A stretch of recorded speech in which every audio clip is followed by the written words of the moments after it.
though it's never been a big focus in Coronation Street, but religion has always had a place in the show, ever since in that first scene when Ena Sharples asked Florrie Lindley, "Where's your place of worship?"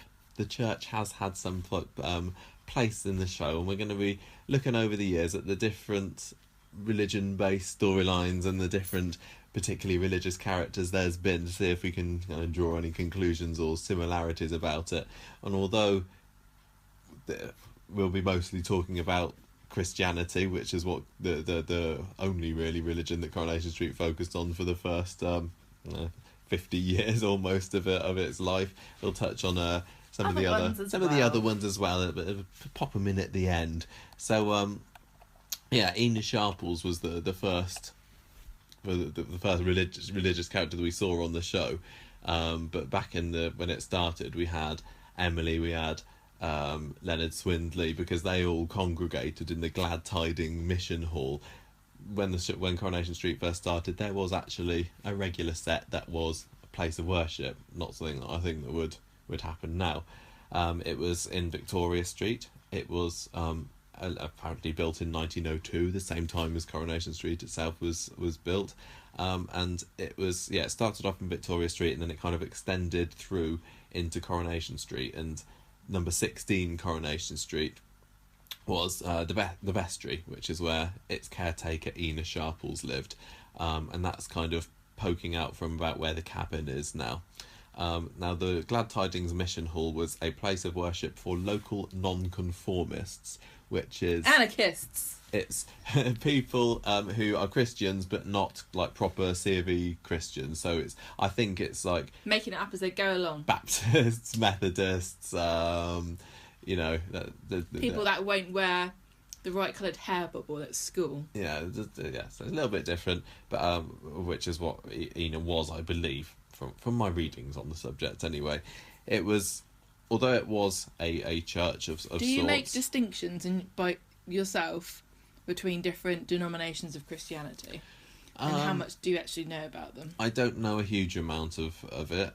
I mean, I teach in a Church of England school, which is Anglican, but and when I went to church when I was younger, that was an Anglican church. But I've known people in the past who've been Methodists and Baptists, and there seems to be if you are a Methodist or a Baptist? Because the church that you go to is Methodist church or Baptist church. I interrupted you saying they're very similar. Yeah, I'm sure that there'll be people that would ask me. Well, there's just things like with Baptists have the practice of the full body immersion for when there's the confirmations. Methodists, there are rules related to not drinking alcohol, I think. So you do know a bit more about it than you... Yeah, a little bit more about it. I literally don't understand... I know the difference between Catholics and Protestants. Yeah, these are all types of which Protestant. I think are the main distinction that most English people or British people would make is Catholics, which very few people in this country are Catholic, and Protestants, which is the majority of people who would call themselves Christians. But then the Protestants are divided into... Exactly. The Anglicans, which is the main Church of England, I can't remember what else there is apart from Baptist. What's Presbyterian? Is that one? Yeah, is that kind of thing. One? That's an American one, I think. I mean, there's lots of different offshoots. So basically, Pepto-Bismol. That is not one. The Glad Tidings Mission Hall, as far as I'm aware, was kind of a general meeting place for the non-Church of England, which is kind of interesting in itself. That they is that spiritualism? Is that spiritualist church? That's kind of Christian, but maybe because spiritualism was a British movement, wasn't it? I do not know anything about that. I'm not sure. Isn't it? Okay, I won't say anything. But anyway, so that was a Glad Tidings Mission Hall. Because I was just going to say there are a few spiritualist churches around here. Yeah, there are. So it was used as the place of worship, but also during the 60s, it was a bit of a community centre kind of place. There was a community centre that opened there in 1966, but it was used for community events, clubs, parties, theatrical productions and stuff were put on there. But in 1968 it was demolished because of a very dwindling congregation, and I think that mirrors in Britain the amount of non-conformists. I'll talk about that later. Will you? Okay, is shrinking. There were the Church of England is sort of still that's obviously diminishing as well, but especially the offshoots as well, really kind Well, of going. The weird thing about Britain, United Kingdom, compared to other countries, and I'm thinking pretty much of America, is that we have an official religion. We have a state religion. Yeah. Which is the Church of England, because the Queen is in charge of it. That is true. And she's the head of state, but she's also the head of the church. Ever since Henry VIII, I think he was the one that took that, wasn't he? Defender of the faith, that kind of thing. Which is why... which is why I think that Christianity's got still a bit of a hold on the country and the way we do things. Most big events will be, if you're talking about a big state event, there'll be a church involved at some point, because it will be some kind of a royal funeral, wedding, christening, whatever. Or like Thanksgiving service or memorial service for the war or something like that. Yeah, the Christian sort of practices and morals and ideologies are still quite strong in the country, even if religion itself is not as big as it used to be. I mean, just basically talking out my bum here, but like the idea of religion in this country as being a sort of moral framework is also kind of caught up in this idea of the class system and the monarchy and aristocracy, and them being, like not so much on a pedestal, but representing the country and the and having to stick very closely to moral rules and upholding religious ideals as like being important to everybody.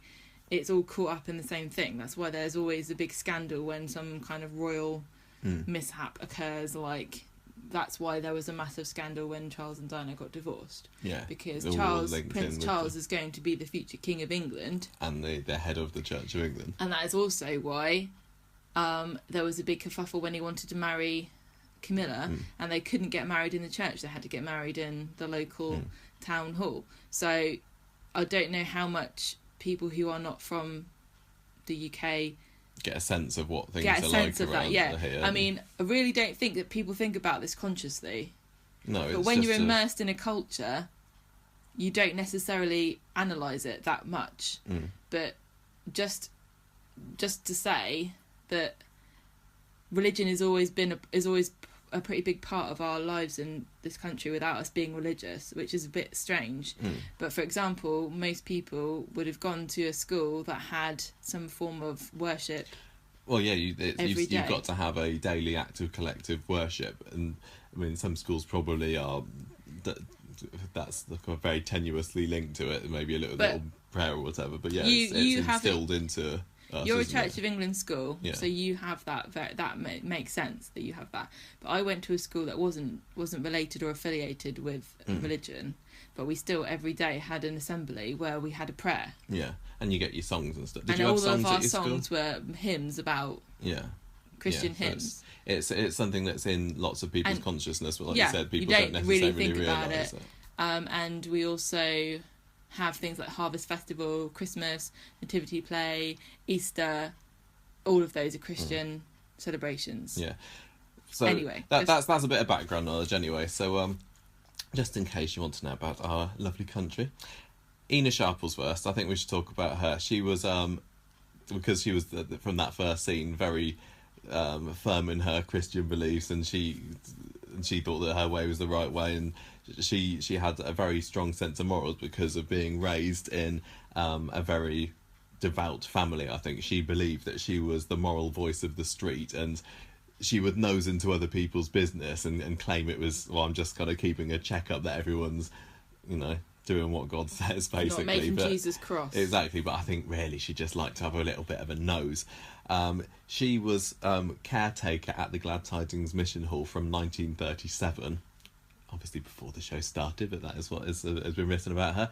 She took over after the Gladys Arkwright, who was the previous caretaker, died after being pushed onto the cobbles by someone who was fed up with her lecturing him about God. So this Gladys Arkwright, I don't know whether this is a Darren Little creation or something. She would stand outside the mission preaching away, and somebody got so fed up with her. It would have been a hate crime if it happened now. Exactly. They got so fed up with her that they pushed her onto the cobbles and she died. And Ena took over, and she was there right until the closure of the hall.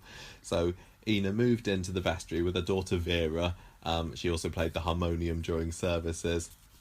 Her one vice, despite being completely perfect Christian, of course, was that she was prone to she was partial to a bit of a tipple in the Rovers. Her milk stout was her I don't get drink of choice. Why some people think that you shouldn't drink if you're a Christian. Well, I obviously don't know the details, but I think this was maybe tied into the fact that I think it's Methodists that don't drink, and so if this was a nonconformist church, maybe these kind of some people were ideas, Methodists. Exactly, or because Jesus drank wine. Yeah, I don't know. I would really like someone to explain.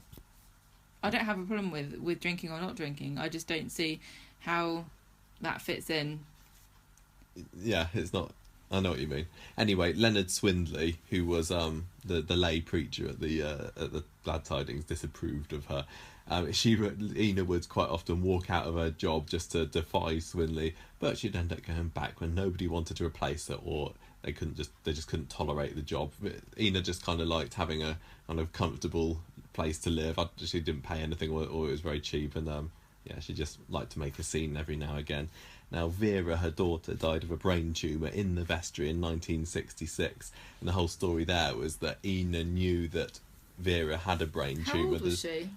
I cannot remember. Why would you not know that you had a brain tumour? I think she knew that something was wrong with her. Unless that was the symptoms. I think she knew that something was wrong with her, and they had a doctor examine her, and he told Ena, look, this is the situation here. Those were the good old days when you could talk about someone. Ena couldn't bring herself to tell her, or she didn't want to, or something, and Ena and Vera just got kind of sicker and sicker and died. I've not seen any of these episodes, but this is just what I'm remembering. I may be completely wrong. That. But in 2004, Norris believed that the cabin, which is on the site of where the vestry was haunted by Vera Lomax's ghost. They had a séance and everything, but it just turned out to be a damp problem. Something that which we are all too familiar with here at Coronation Street Towers. Well, Maisonette, the same thing.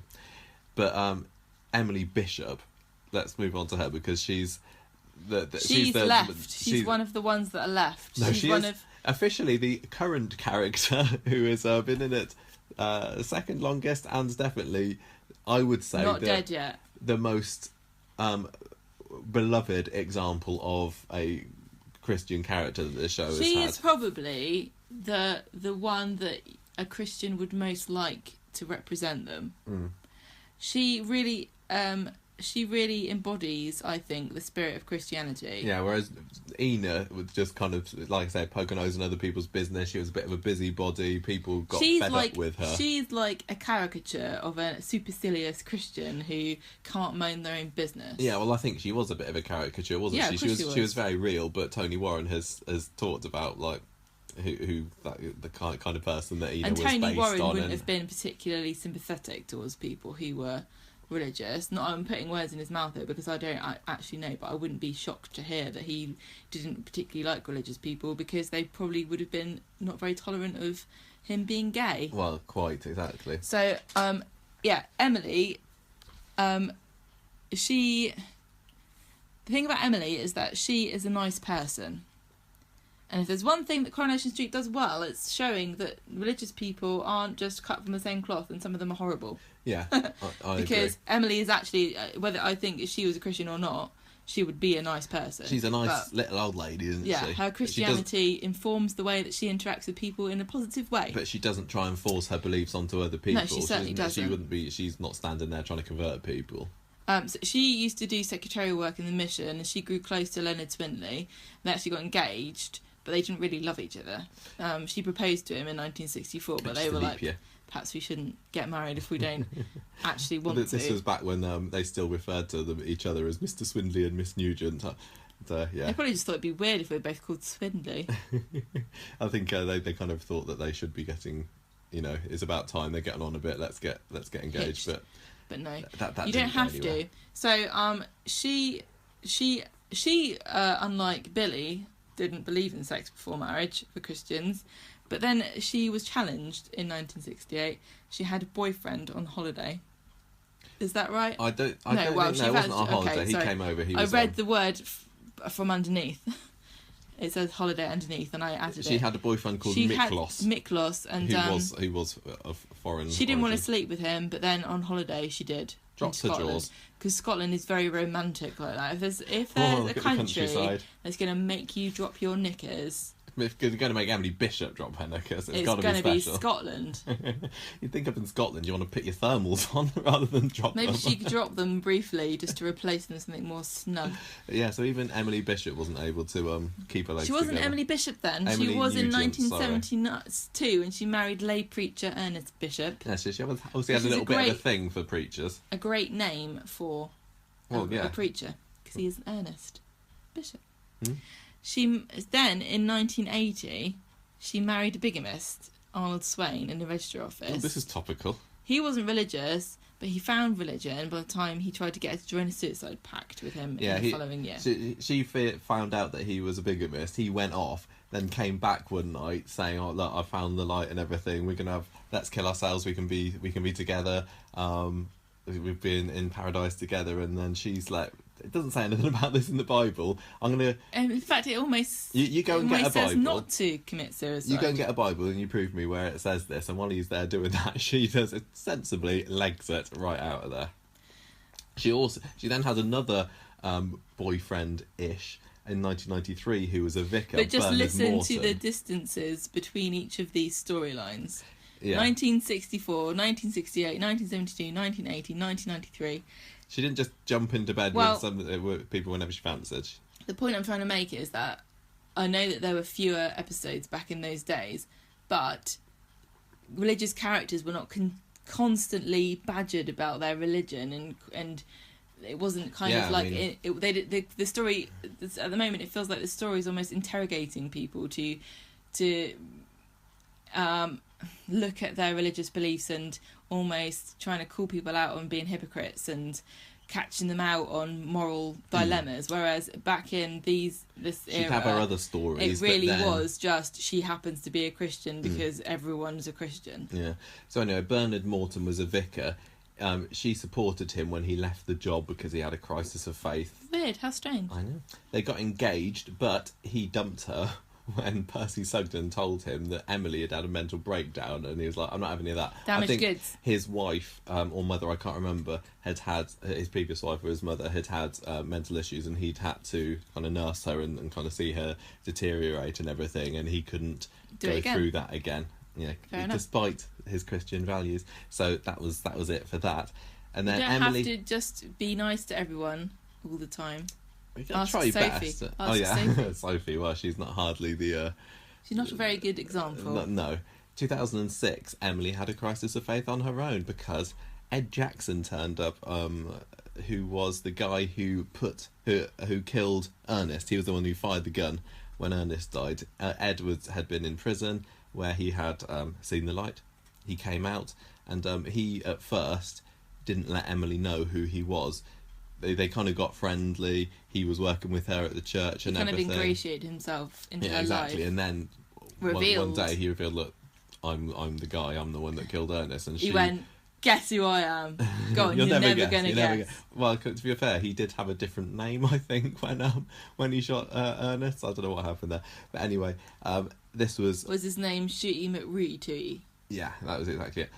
Emily had big crisis of faith because she could not bring herself to forgive this guy who'd killed Ernest. Sometimes when you fart and it really stinks, I don't know if I can ever forgive you. It's exactly the same. It dissipates and I get over it. Exactly the same. Yeah. Emily knew that she should be forgiving this guy because that's what the Bible says, turn the other cheek, forgive people, but she found it very, very difficult and she almost kind of lost her religion because of that. But after a lot of kind of thought and prayer and whatever, she realised that she did have it in her to forgive him as long as he got the heck out of there afterwards. So she forgave him and kind of made her peace again. since that, I mean, she's been doing lots of work. She works with Friends of Weatherfield Hospital and kind of other charity work like that, which is a very Christian thing to do. But the last time that I remember her religion being a part of a story was last year, when she wasn't completely supportive of Billy's relationship with Sean. That Billy had come in as the new vicar, and they'd kind of got friendly, hadn't they? But then when it turned out that he was gay, he was in a relationship with Sean, she made that comment. I can't remember what she said now, but she said something about "your God," didn't she? As if to say, you and me aren't the same. Do you remember? Mm-hmm. Yeah, it was a bit weird. It was a bit weird. It was very... they had to have it happen, though. Yeah, but then they kind of made up, and they're all okay now. They're all busy mates, but she's gone... She's on the other side of the world. Maybe she really has holding a grudge. So, yeah. She's a lovely person, She is a lovely person, and like I said, I think the thing that makes her the best religious person on Coronation Street, if you like, is that she lives her life according to the Christian set of values and morals, but she doesn't try and enforce it on other people. No, yeah. Exactly. Then we also have Ivy Tilsley. Now, Ivy's a bit of an odd one out because she is a Catholic.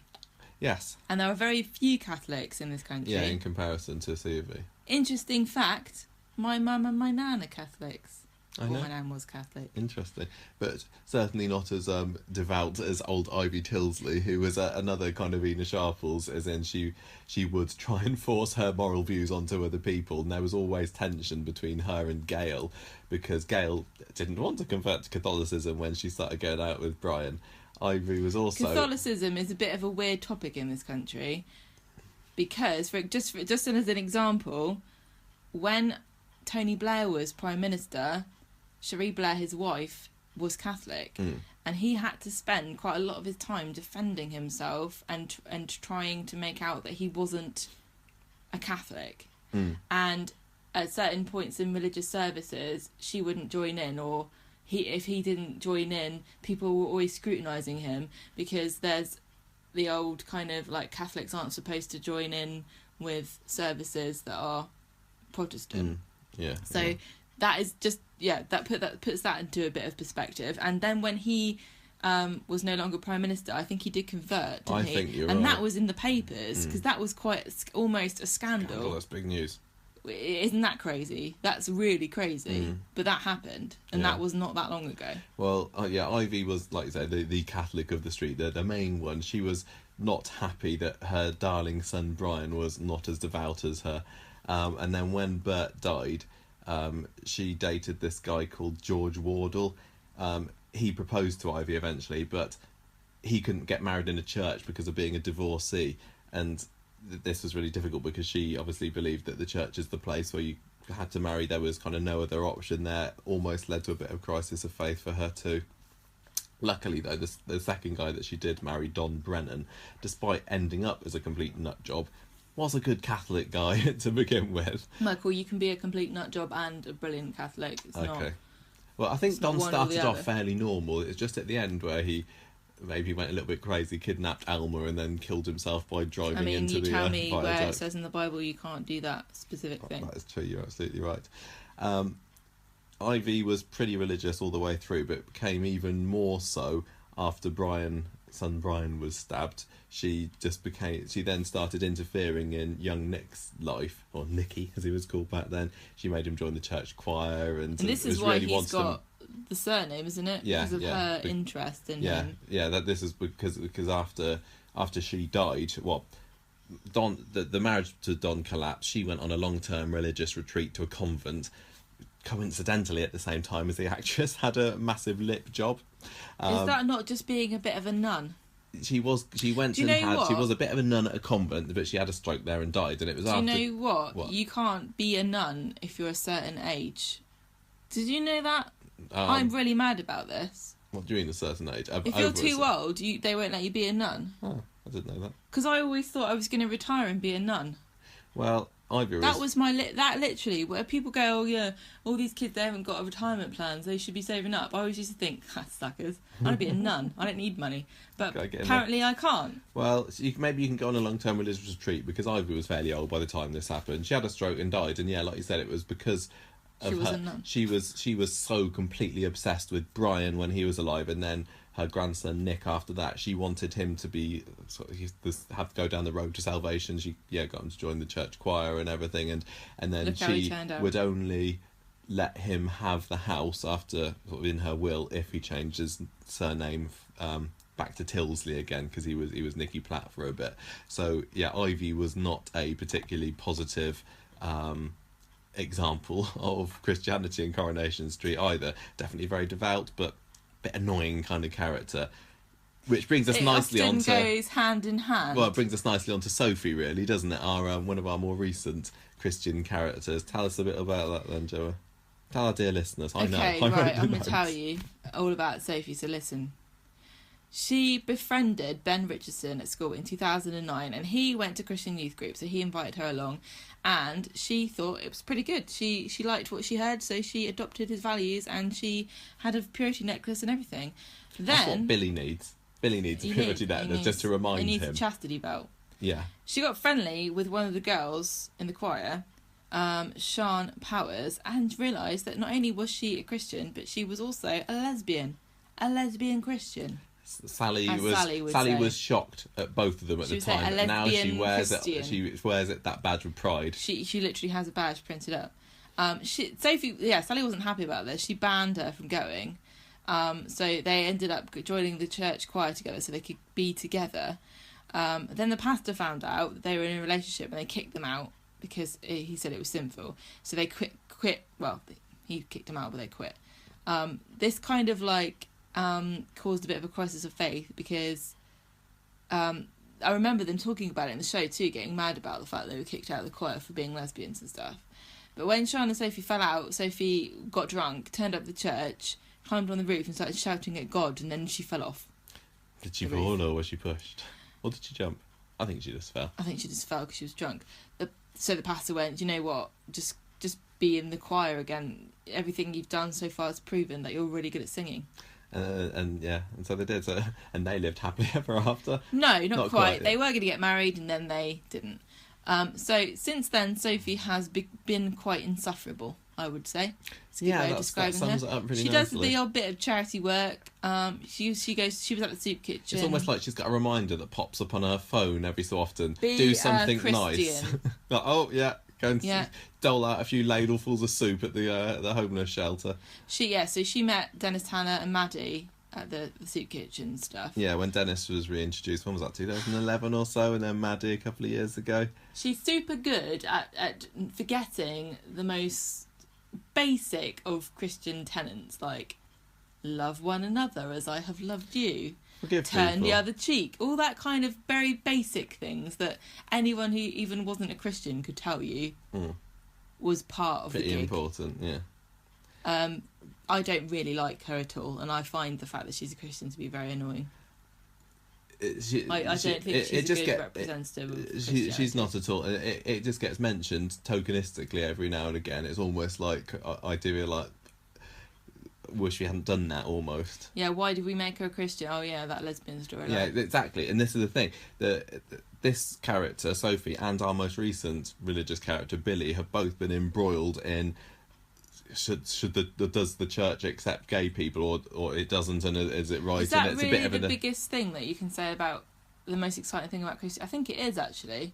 The most interesting and exciting thing about Christianity at the moment is, what do they think about gays? I think it's quite unrealistic the way that they show these characters having these big events that challenge their faith. I think if someone... That does happen to some people, but I think it's more likely like a series of questions or realizations or just niggling things that might pop into your mind every now and then that would lead somebody to decide. Which is one reason why I don't believe that Billy, just because of what's happened over the past few weeks, really, would decide to turn his back on the church. I know he's not saying, I'm not going to be a Christian anymore, but if he believes that he had his calling to be a vicar, then I can't believe that he would have this massive turnaround just because of his latest floozy from the flower shop. Right, okay, I'm a bit of an expert on this because I watched The Exorcist, and that's got a character in it. The floor is yours. A crisis of faith. because and I forgot where I'm going with this. He sees the devil in the child, doesn't he? Oh yeah, at the end, his faith is renewed because he sees Satan. So that's what's going to happen to Billy, because he is dating Satan at the moment. Yeah, he's going to realise So the one true moment evil exists. when they're in bed and together, he's like, right, I better be a vicar to protect everyone else from Todd. when they're in bed together, Todd's head will revolve and he'll spew pea soup at Billy, and then Billy will have to leg it out the door. So yeah, we've obviously got the story yet again of does the church accept Christians if they can't They be gay, and They do, but they don't really Some do, like it some when don't. you rub it in their face.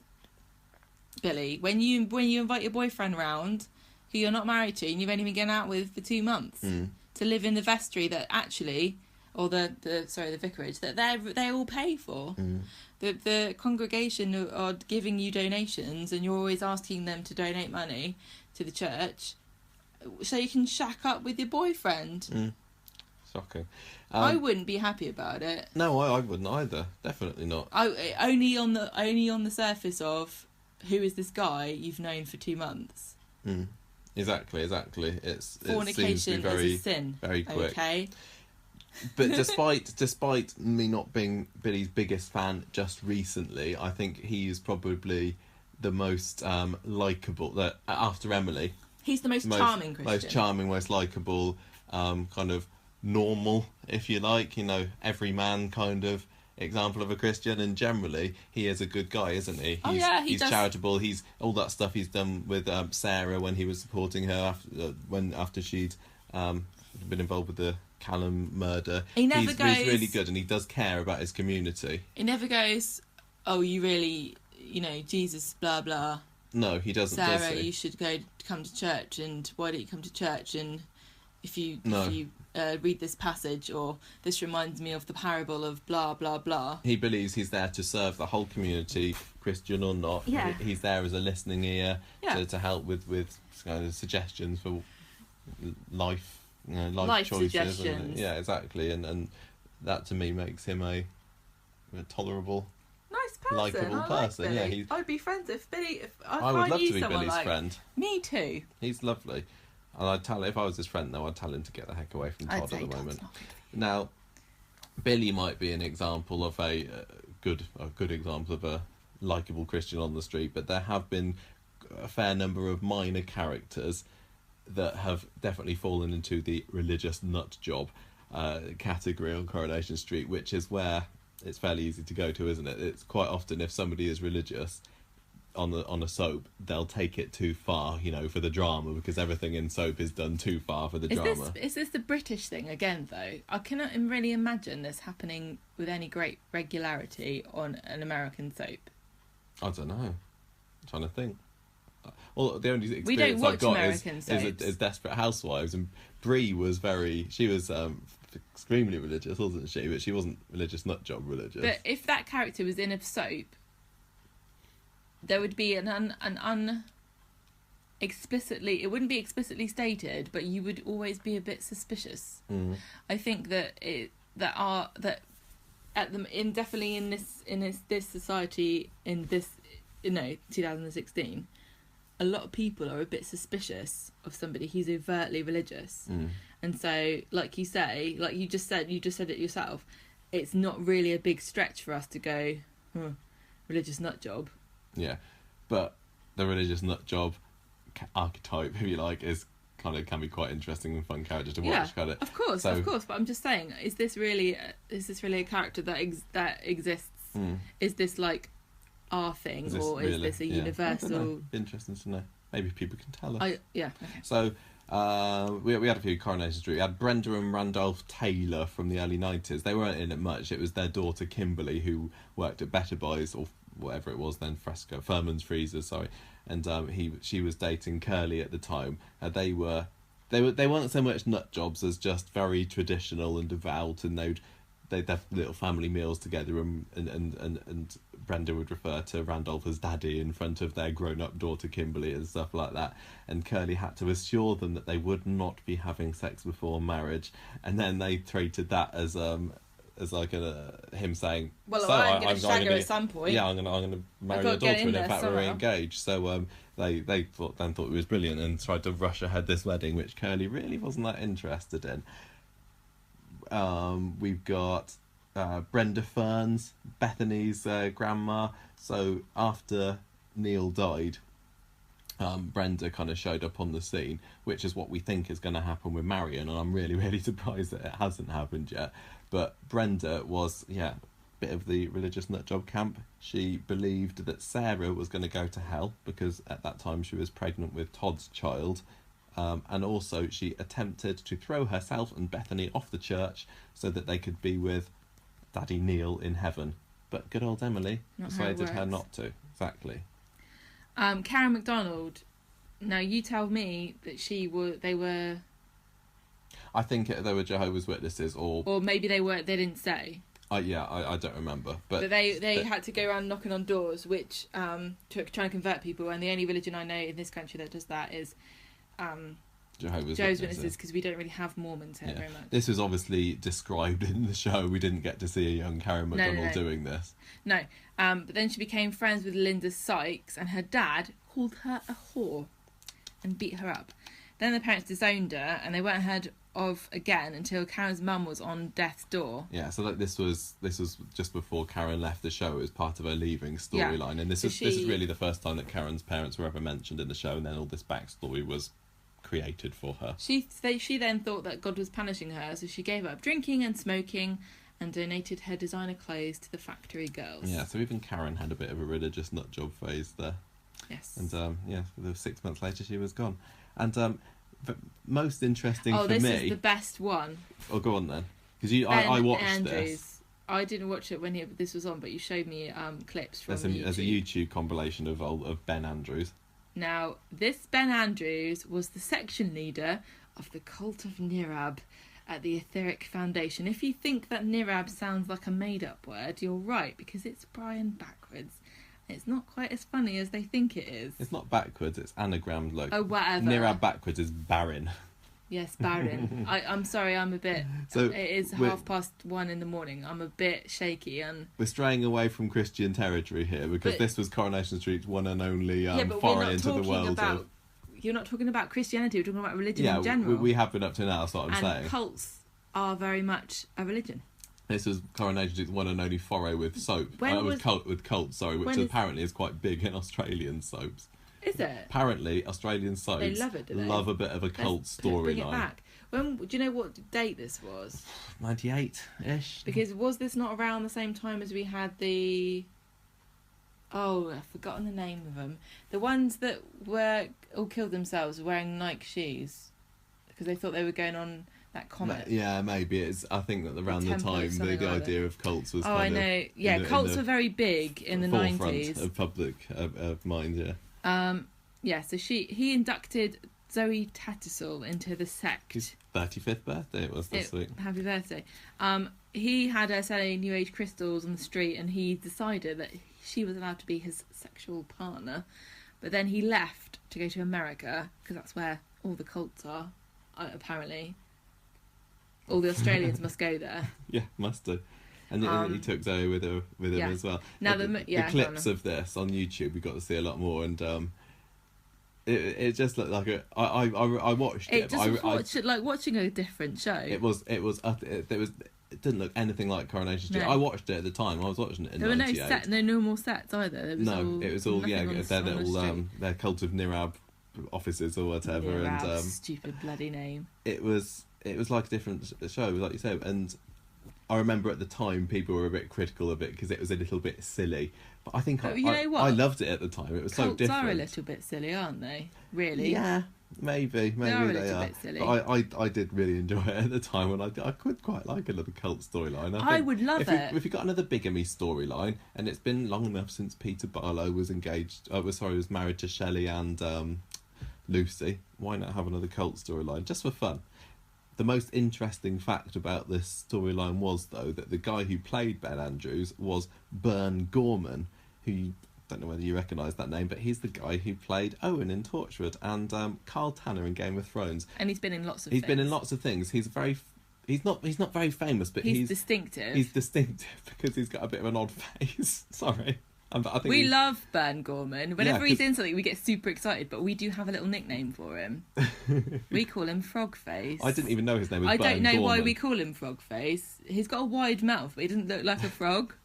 I think it's because he does a thing where he kind of like widens his mouth and stretches his throat out. Yeah. I don't know why. I don't know. But I absolutely loved him in Torchwood. Nickname. And I was very happy to see him in... he was in Game of Thrones, and he was in that... what was the Agatha Christie thing that was on at Christmas? Then there were none. Yeah, he was in that really Whenever good he turns up in something, I'm like, oh, I know. cool. Like, we know him. He's from Torchwood, but actually he's in loads of things. He's been in loads of things, but I obviously didn't realise at the time. Well, I wouldn't have done. This was his first. How did I? Oh, he's in Game of Thrones, a show that hasn't even been thought of. 10 years. This was his first TV role, and looking back, since then, it's just funny that all this time I've been watching him in other things, and I didn't know that I used to watch him in Coronation Street. You're like that, though, aren't you? Yeah, I don't recognise actors very well. So this seems like a good place to have a segue into other religions on Coronation Street. And Corrie has been long criticised for underrepresenting minority groups and other religions. It was like a big thing when the Anahans came in, for example. I will address this. I'll go for it. Not now. Oh, in a minute when I get to my section. Well, let's talk about Hinduism on the Coronation Street. What have we learned about Hinduism from its representation in Coronation Street? Well, we know that... when Dev first came in, he was engaged to Gina Gregory, not a Hindu. Her mum was against the coupling because of his religion, and they split up because he ended up in bed with Deirdre. Sunita then first came into the show because she was on the run from an arranged Hindu marriage. So I think that's a bit of a cliche idea about Hinduism and arranged marriages and everything, and it's certainly something that drama can be caused around. But then we also got to see two religious ceremonies. We got to see the very colourful wedding of Sunita to Dev, which is when Sunita got arrested for bigamy.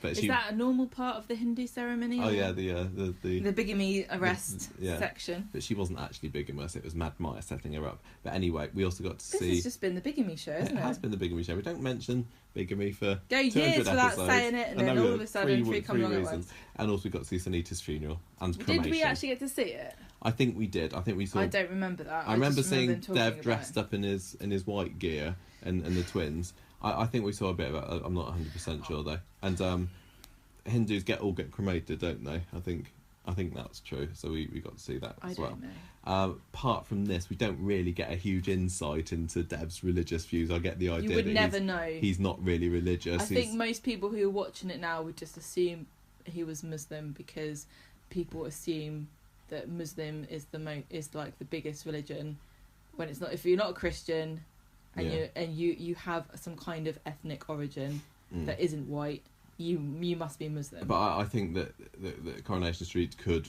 I'd be interested to see Hindu-based storylines. I'd be interested to see whether Adi and Asha become particularly religious or not, or whether one does, I want to see doesn't. them asking questions about it. I'd find it really interesting because it's so low level, his Hinduism. It's the ceremonies that we've seen. Apart from that, we don't know. Do they go? Do they have a temple? Do they have a shrine in their house? Do they go to his observance of Hinduism, though, is very much in line with most Brits' observance of Christianity.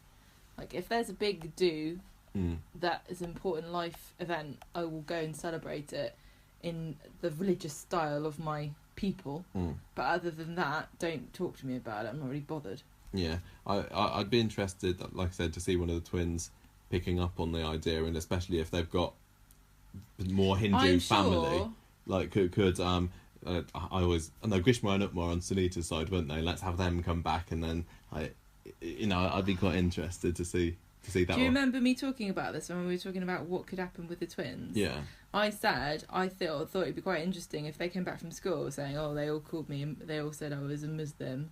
They all think I'm a Muslim, but I don't know anything about my own religion." Yeah, and it turns out that they're not. Neither does Dev. Yeah.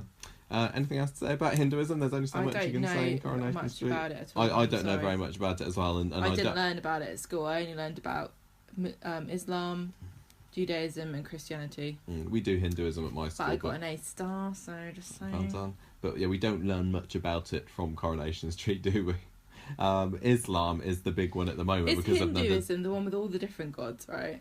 I don't want to put my foot in it. I think it's that there is one god, but many different no, forms. yeah. It's all he's represented in a variety of different ways, and I'm just going to look this up because it's bothering me, because I'm sure we did do something about it, but I don't remember. Yeah. So Islam then, this has only been a recent thing in Coronation Street, because the Nazirs were the first Muslim family on Coronation Street. Now, we've seen them celebrating Eid, we've seen them fasting for Ramadan. It's been a bit of a... We've criticised it a little bit for almost being like it's trying to teach the viewers about the religion, like... Now we are celebrating Ramadan. This is when we do this. No, I was going to say, I actually don't think that they explain anything about it. It's a bit surface, it's a bit shallow, isn't it? They kind of just do stuff and they don't say anything about it. And I don't know what I think about that. On the one hand, it's very progressive because they wouldn't explain. Oh, like the same as you wouldn't if you were...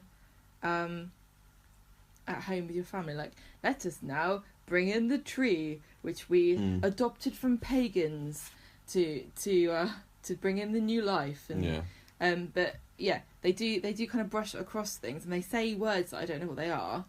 And like when Sonia came in and she was using words I hadn't heard before. It's interesting, and it feels real. It does feel real, but I feel a bit excluded because I think to myself, I don't know what that means. Am I a bad person because I don't know what these words are? And I kind of do feel guilty because I don't. But then I don't have any close friends who are Muslim, so I wouldn't pick it up. Zidane was brought in, and he was. Do you remember in his in the character profile we had this is the press release about what kind of person Zidane would be, and they were making him out to be a bit more religious than he's actually turned out to be. But he's still got those values, hasn't he? Because of everything around with Rana and everything recently, and when he's been kind of policing or whatever you want to call it, his sister's even when he's working in the bistro and it's Ramadan, he won't taste any of the food, and it must be hard, it must be really hard work to work in a kitchen in heat with not being able to drink water or anything like that. It must be very difficult. The most we've learned, well, I don't know whether it is or not, but when Cal's funeral, and we actually got to visit the mosque there, that I found that quite interesting, and we got to see the men inside the main bit, weren't they? The women around the outside. So that was, I found that really interesting.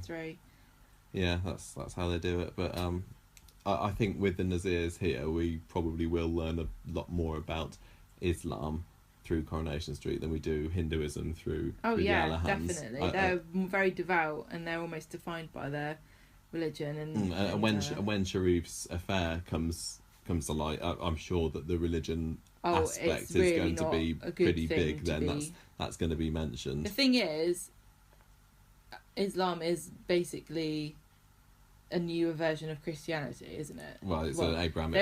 It goes Judaism and then Christianity and then Islam. So they hold many of the same values. I don't think there's a religion on earth where you're allowed to cheat on your wife, but I remember reading. You can have polygamous. Okay, you're right.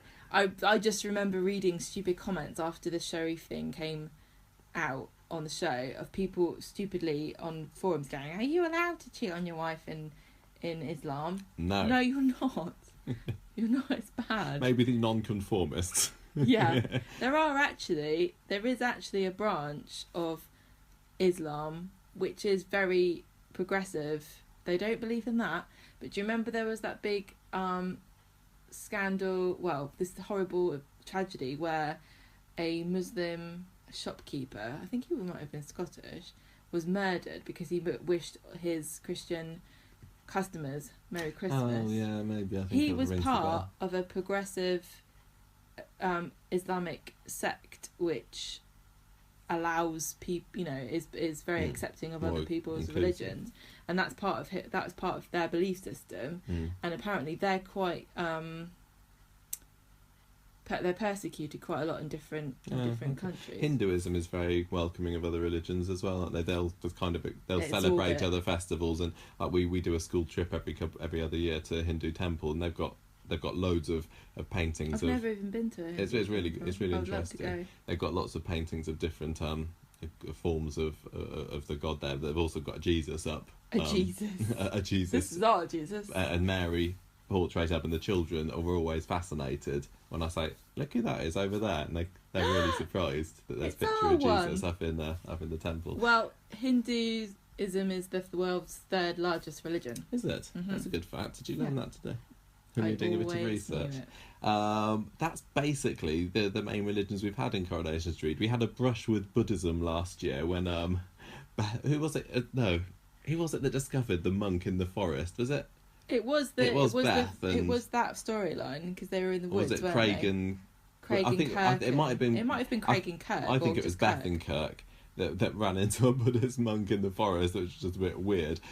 As far as I know, we've not had any Jewish or Sikh characters. My mum had a friend who was Buddhist. She turned into a Buddhist and she just kept wearing yellow. Oh, nice. We've not had any Jewish or Sikh characters really, although I did a bit of sort of looking around in the news, and in 2012 it was reported that Corrie would be introducing its first Jewish family, but really all it turned out to be was there was a character called Mrs. Sampson in the salon who David said, "I hope you have a nice bar mitzvah." And then when Corrie were asked about it, they said, "We cover all religions to reflect the diversity of life in Weatherfield." But they so obviously mean to no say Jews or we had a Sikhs in little Weatherfield. Tick on our chart, our diversity, so we got a gold star for that one. I wonder why Jews and Sikhs aren't really a part of Coronation Do you know Street. what? It's weird. I'm not sure about other soaps as well, how much Judaism is represented. I know it's not a major religion in this country, religion. But the strange thing is, I would have said, I don't know any Jewish people. Actually, I'm very close friends with 2 Jewish families, but they just do not observe any Jewish customs. Mm. You know who I'm talking about? My mum's friends, the Jewish. Yeah, you have to tell me later. Keith and Brenda. Are they? Brenda's Jewish, yeah. I didn't know that. Gosh. And Katie, who went to school Oh, with. yeah, of course. Her family's Jewish. Yeah, you don't notice so much, do you? It's just if you're not. The thing is, being Jewish is different from any other religion in Because that you are ethnic. Yeah, it's there's 3 kind of things. There's ethnicity, cultural, and actual religion. Mm. And I think a lot of people are just, whatever their religion is, they're part of their culture rather than their actual belief system. Yeah. I think it'd be quite interesting to have a Jewish family because, like I said, I'm not really sure whether like other soaps. We like watching what's it called, Friday Night Dinner, which is a Channel 4 sitcom, and they're Jewish, but you don't really realise. They're always eating squirrel. Very strange. No, they're not. That's an in-joke if you watch the show. It, you would know. Yeah, it's a Jewish family who meet every Friday for a family meal. Shabbat. They never even say it. No, exactly. So you don't they don't make a big thing about being Jewish at all. But I think it could be interesting to. I don't. There's no reason not to have a Jewish family in the show. But they've got to be careful. People would be like, well, yeah, exactly. The Nazirs were very much a big box tick, I think, and they've turned out actually pretty good one. But you've got to be careful not to just say, well, I'm going to introduce a Jewish family, I'm going to introduce a Sikh family. I want a Look Sikh family. how multicultural we are, because Coronation Street is completely not multicultural compared to a lot of the other soaps, and they've been criticised for that. So you can't just introduce them willy-nilly, and there's got to be a good reason for it, I suppose. I've been having a look as well at different, if Coronation Street has ever got in trouble or if there have been other religious controversies. They've never done anything wrong. Couldn't find much, but 2009 was a bit of a bad time for them. During Molly and Tyrone's wedding in 2009, there were flowers that covered up a crucifix in the church where they got married, apparently, and people were outraged that they would try and take away the symbol. Take away the religion from the church ceremony, if you like. And a Corrie spokesperson said that this was an error and it wasn't supposed to happen, but I don't know. And then again, the same year, on the Easter Day episode of Coronation Street, Ken blasted Christianity because Simon and Peter and Deirdre went off to an Easter service, and Ken was not very tolerant of this at all. And of Simon, Ken said, he's already been indoctrinated. I went to his assembly last week and they had paintings on the wall depicting creation. He's being taught creationism. What a weird thing to talk about during Easter. That just goes to show how comfortable we are criticising religion in this country. Yeah, especially Ken. He's not this thing at all. But similar with Roy as well. He's made his anti-religious views again very much known. Shows a kind of cultural bias in that the two most logical and intelligent characters, well, naturally they wouldn't like religion, would they? Which goes to show you a lot about the assumptions that people make about what a religious person is. I mean, do you see what I mean? Yeah, I do.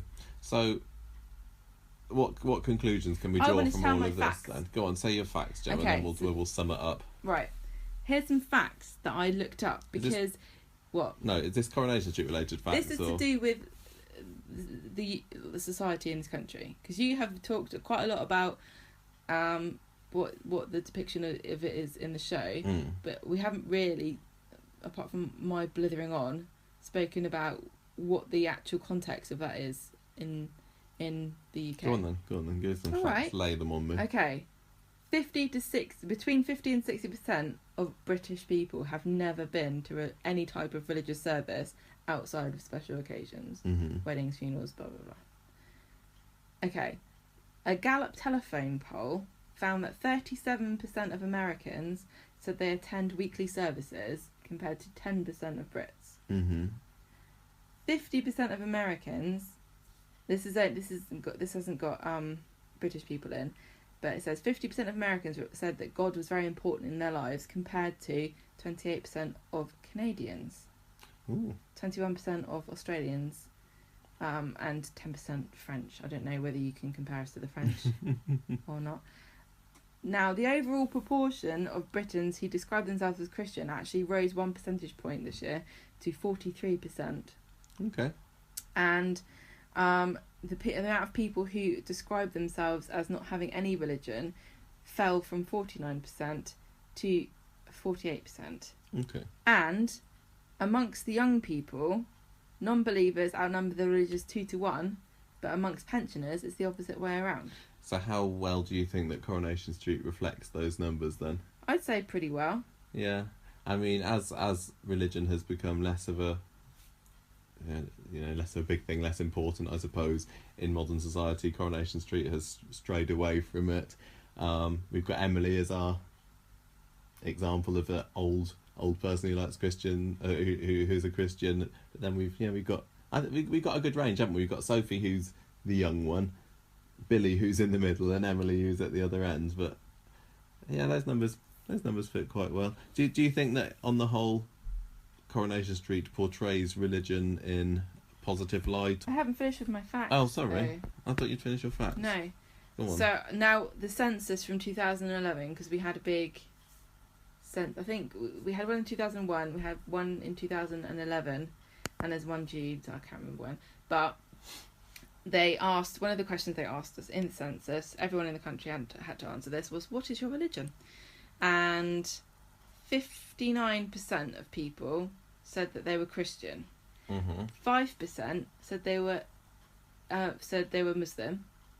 1.5% Hindu. 0.8% Sikh, and 0.5% Jewish. And that's the same number of people who are Buddhist in this country. Now, I don't really understand why they've got these in separate categories, but no religion was 24.7%, religion not stated was 7.2%, and no religion and religion not stated was 31.9%. So those are combined. So yeah, 31.9% said they didn't have a religion. Yeah. And so in this country, if you're not a Christian, all of the other religions combined are only 8.7% of the population. Right. Would you say that in Coronation Street, quite a lot of the characters would tick the Christian box on the census if they were asked? And that is a thing that probably is misleading about that answer, is that a lot of people will describe themselves as Christian, but they will not go to church. So that's what I was saying earlier about the difference between being a culturally Christian versus actually religiously Christian. Because, like, off the top of my head, I would say, like, Gail would say that she's Christian. Sally probably would. I think a lot of the kind of the people that age probably would. David probably not, and there was a thing made of the fact that Kylie was not in any way religious, yet she still had the religious ceremony. So I think those statistics match fairly well. It's interesting. What did you say? 0.5% Jewish. So it's no wonder that it doesn't stop them putting a Jewish person in the street in the future, though, I suppose. The populations of certain religions are concentrated in different areas. So London and Birmingham are pretty high for Islamic populations. London is pretty high in certain areas of London, specifically for Jewish populations. I don't know about Manchester, though. I don't know about Manchester at all. So go on then. Do you think that, on the whole, Coronation Street portrays the religion in a positive light? No, I don't think they like it for the drama of at this crazy religious person or bossy religious person. Recently, I feel as though religion has been set up in opposition to a normal person's way of life. So with the Billy story, the characters are struggling with things that we've accepted as culturally tolerable, gay marriage and women being allowed to have jobs, like Bishop. Whenever there's a religious character on the street, I almost do kind of like groan to myself, because I know that they're going to have the same old cliched crisis of faith. I'm going to be in a situation that's going to go in opposition to my religion. Yeah. And I don't understand, because characters who are religious people must know at some point something terrible is going to happen. Everyone has tragedies in their lives. And are they not prepared for this to happen to them or something? Do you know, I just always find it quite strange, because in my own personal belief system, I've never had it challenged by any tragedy that's happened to me. I mean, granted, the things that have happened to me are not really that terrible. Not soap standard tragedies. Not. I can't even begin to think. But I certainly, I've found my own belief system to be helpful. But it never is in soap. It's always the opposite. It always, it is at the moment very much that if you're a religious character, then it's gonna, you can't just be a Christian. You can't just, well, I suppose you can be a Hindu. You can be, no, not even Islamic, I suppose, Muslim. But you can't be a Christian without, getting into some kind of conflict. I think it'd be quite interesting just to have a normal Christian family that they go to church on Sundays. They are generally good, but because they don't have enough time to portray that for no reason. But what if, when we get our 6th episode of the week, if it is our Sunday episode, that could be something that's brought into that. But do you not remember what I said about in this country? I do feel that we are suspicious of people that are religious. You'd almost have to make an excuse for yourself. But I mean, I know so many Christian families through my school that are very normal, and they're not forcing their beliefs on anyone. I just think it'd be quite interesting to see that. The most popular program in the world, almost, The Simpsons, they go to church, don't they? And they don't make, and that is seen as being completely normal. I just wonder whether it would be... But I just read that that's one of the reasons why I read you those statistics about the Americans. This is self-reported. This isn't necessarily what they actually do, but 40% of Americans almost say they go to church every week. Now compare that to 50 to 60% of Brits have never been to a church service that wasn't someone's funeral or Christmas nativity play or something, and you can see that there's a massive difference in the way that we act about religion. we're not quite on the same level as the French, because we just don't think about it as much as the French. But the French have got a very clear idea about separating your religion. personal life Religion and your state. religion. Just they don't talk about it. Not interested. It's no one's business but your own. What you do with your religion and what you believe in is totally separate. And we don't even have that in this country. We just I don't talk about it. But we also have this other weird. It's like almost schizophrenic. We have this other side of us where we're perfectly happy to have the Queen be also the head of the church, which is very weird because she is.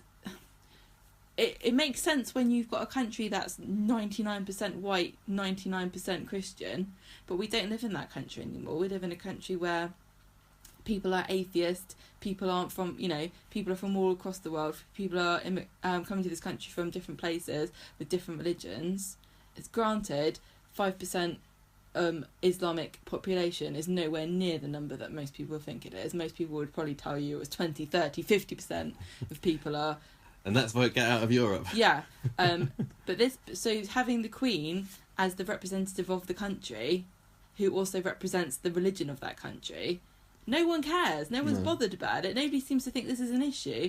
But actually, if you think about it, it kind of is a bit of an issue because she's representing a country that doesn't actually exist anymore. And I wonder, I've always thought this to myself, is it going to carry on? What are we going to do? What's the Church of England going to do when we get to...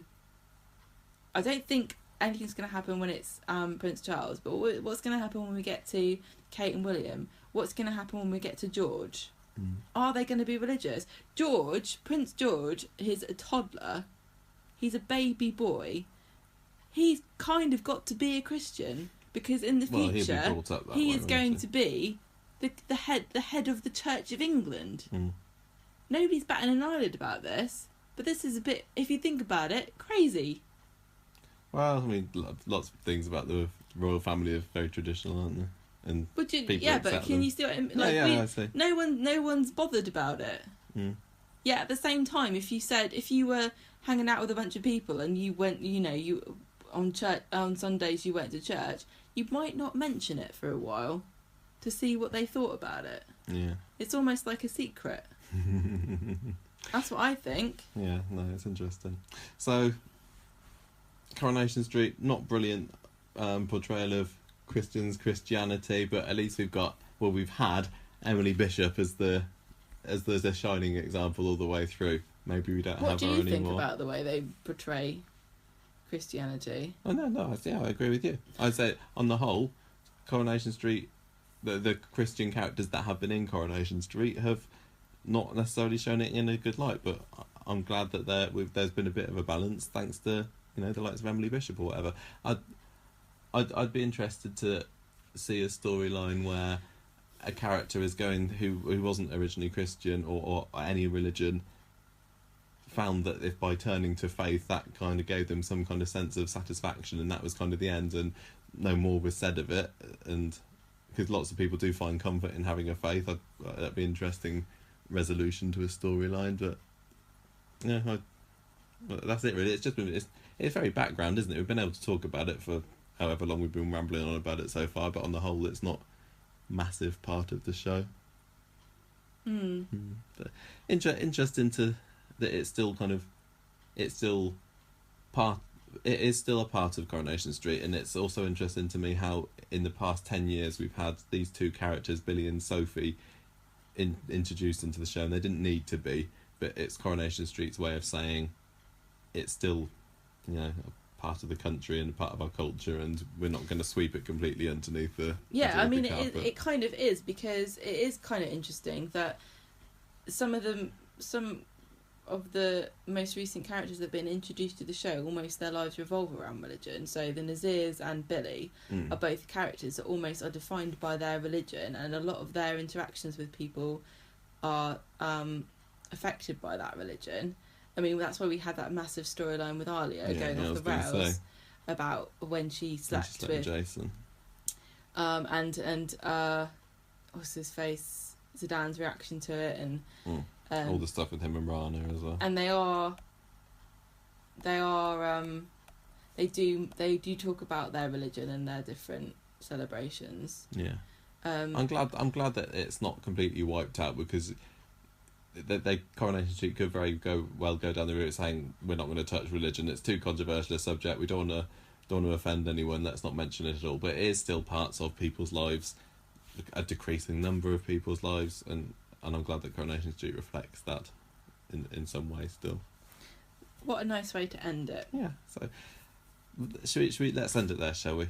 I think that was quite an interesting discussion.